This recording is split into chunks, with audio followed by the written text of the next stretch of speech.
书要定了。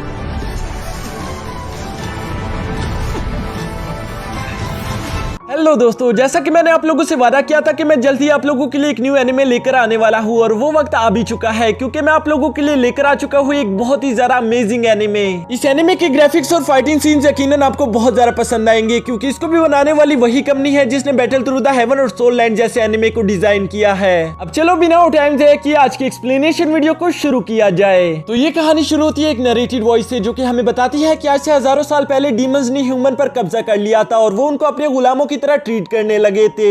लेकिन सिर्फ इससे ही इनका दिल नहीं भरा, जिसके बाद इन लोगों ने प्लान बनाया कि हम लोगों को फेरी लैंड पर भी कब्जा करना होगा। जिसके साथ ही ये लोग अपने एक डिमोनिक एस्टेरॉइड से फेरी लैंड पर अटैक करने की कोशिश करते हैं और उस एस्टेरॉइड के टकराने से वहां चारों तरफ डीमंस फैल जाएंगे। लेकिन ये बात वहां फेरी लैंड पर रहने वाले लोगों को मंजूर नहीं थी, बल्कि वो एक साथ आकर 7 गोल्ड पर्ल्स का निर्माण करते हैं। ये पर्ल्स काफी ज्यादा ही पावरफुल थी। इन लोगों की आखिरी उम्मीद यही 7 गोल्ड पर्ल्स थी, जिसके इस्तेमाल करके ये लोग उस एस्टेरॉइड को रोक सकते थे। लेकिन अफसोस ये लोग बुरी तरह से नाकाम हो जाते हैं। जिसके बाद हमें बताया जाता है कि वो एस्टेरॉइड फेरीलैंड से टकरा गया था और फेरीलैंड टूटकर 6 हिस्सों में डिवाइड हो जाता है। लेकिन यहाँ पर अच्छी बात यह हो गई कि उन 7 गोल्ड पर्ल्स की वजह से वो डीमन अपनी ही जगह पर कुछ वक्त के लिए कैद हो गए, यानी कि वो पूरी दुनिया में फैल नहीं पाए। अब इसके बाद यहाँ सीन शिफ्ट होकर हमें 100 साल बाद का सीन दिखाया जाता है, जहाँ हम देखते हैं सिटी ऑफ विजडम को, जहाँ बहुत सारे बच्चे एक हॉल में इकट्ठा थे और ऐसा लग रहा था कि शायद यहाँ पर इन लोगों का किसी तरह का इम्तिहान लिया जा रहा है। तभी अचानक एक ओल्ड मास्टर कहता है कि फाफेंग अब तुम्हारी बारी। जो सुनती हम देखते कि एक छोटे से बच्चे ने आगे बढ़ना शुरू कर दिया था। वो सीधा जाकर सामने डिवाइन लाइट एनर्जी के सामने खड़ा हो जाता है, जिस लाइट एनर्जी ने उसकी बॉडी में इंटर होना शुरू कर दिया था। और इसी वजह से हम देखते हैं कि उसकी बॉडी से काफी ज्यादा हाई एनर्जी वेव्स भी निकल रही थी, जिसका प्रेशर काफी ज्यादा हाई होता है।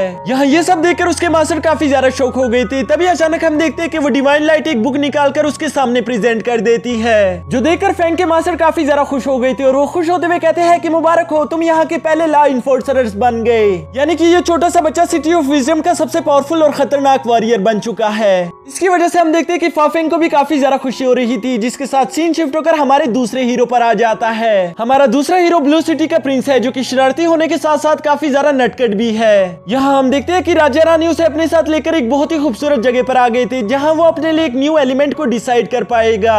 इस खूबसूरत जगह पर पहुंचने के बाद हम देखते हैं कि लिंजुआन काफी ज्यादा एक्साइटेड दिख रहा था, जिस पर उसके फादर बताते हैं कि इस जगह पर सारे ही एलिमेंट मौजूद है। लिंजुआन तो अपनी न्यू पावर्स को हासिल करने के लिए काफी ज्यादा एक्साइटेड हो रहा था। तभी उसके फादर उसे वहीं पर रोककर कहते हैं कि बेटा हमेशा एक बात याद रखना, हम इन एलिमेंट्स की पावर्स को इस्तेमाल कर पाते हैं तो सिर्फ इसलिए नहीं क्योंकि हम एक रॉयल फैमिली है, बल्कि ये पावर्स हमें इसलिए चूज करती है ताकि हम अपने लोगों की हिफाजत कर सके। इसलिए तुम्हें मुझसे वादा करना होगा कि कभी भी तुम अपने पावर्स का गलत इस्तेमाल नहीं करोगे।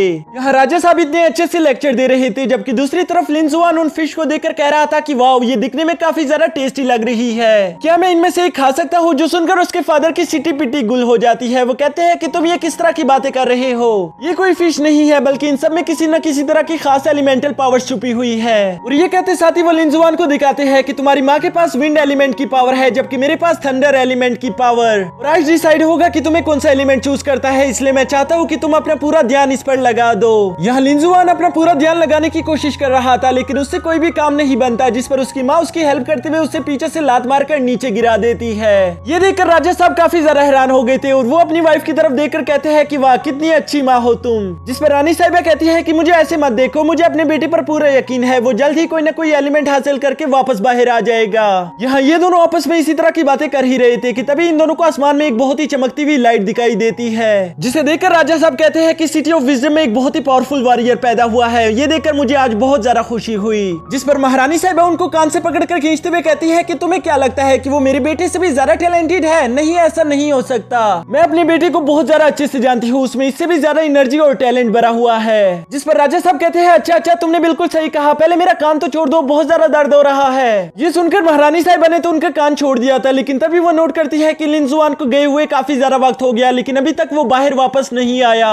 यहाँ इंतजार करते करते शाम हो गई थी, जिसकी वजह से हम देखते हैं कि महारानी साहिबा की हालत काफी ज्यादा खराब हो जाती है। वो तो अब और रोना शुरू करने ही वाली थी कि तभी पानी में एक बहुत बड़ा एलिमेंटल टाइड बन गया था, जिसकी वजह से लिन जुआन पानी से बाहर आ जाता है। यहाँ ये दोनों अपने सामने का नजारा देखकर काफी ज्यादा हैरान हो गए थे, क्योंकि लिन जुआन पानी में से अपने साथ एक एलिमेंट को बाहर नहीं लेकर आया था, बल्कि वो अपने साथ 4 मेजर एलिमेंट को लेकर बाहर आ जाता है। यानी कि उसको 4 एलिमेंट ने चूज किया था, जो कि पहले हिस्ट्री में कभी भी नहीं हुआ। ये देखकर उसके पेरेंट्स काफी ज्यादा खुश हो गए थे। तभी हम देखते हैं कि उन एलिमेंट्स ने बारी बारी करके लिन जुआन की बॉडी में इंटर होना शुरू कर दिया था, जिसकी वजह से लिन जुआन के पास वाटर, विंड, थंडर और फायर की पावर्स आ जाती है, और इस वजह से उसकी फैमिली काफी ज्यादा खुश दिखाई दे रही थी। इसके बाद हम देखते हैं कि वो छोटा लिन जुआन पानी में गिर गया था और सीन शिफ्ट होकर बड़े लिन जुआन पर आ जाता है। यानी कि उस टेस्ट को अब बहुत ज्यादा वक्त गुजर चुका था, यहाँ तक कि लिन जुआन भी अब पहले से काफी ज्यादा बड़ा और हैंडसम हो गया था, जिसे देखकर वहाँ पर मौजूद सारी लड़कियां पागल हो रही थी।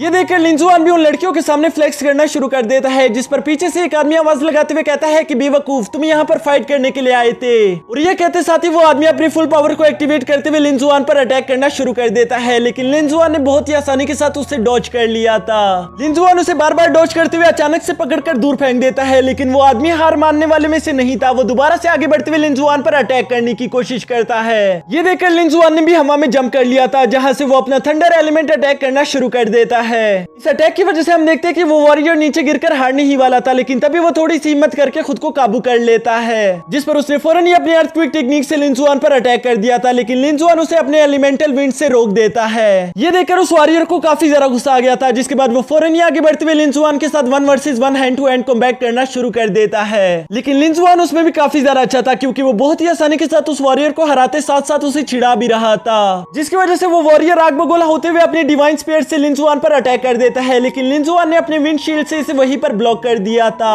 और साथ ही साथ लिन जुआन अपने थंडर एलिमेंट का इस्तेमाल करते हुए उस डिवाइन स्पीयर को वहीं पर तोड़ भी देता है, जिसका प्रेशर काफी ज्यादा हाई था। इस प्रेशर से हम देखते हैं कि वो वॉरियर उड़कर काफी ज्यादा दूर जा गिरा था, जिसके बाद लिन जुआन बड़ी तेजी से आगे बढ़ते हुए अपने थंडर अटैक को उसके माथे पर रखकर कहता है कि क्या तुम हार मानते हो, जिस पर वो वॉरियर अभी हार मानने ही वाला था कि तभी लिन जुआन को याद आता है कि उसको तो उसके फादर ने बुलाया है। और ये बात उसे जैसे ही याद आती है, वो फौरन से हाथ खड़ा करके कहता है कि रेफरी, मैं हार मानता हूँ, और ये कहती वो वहां से उड़कर चला गया था।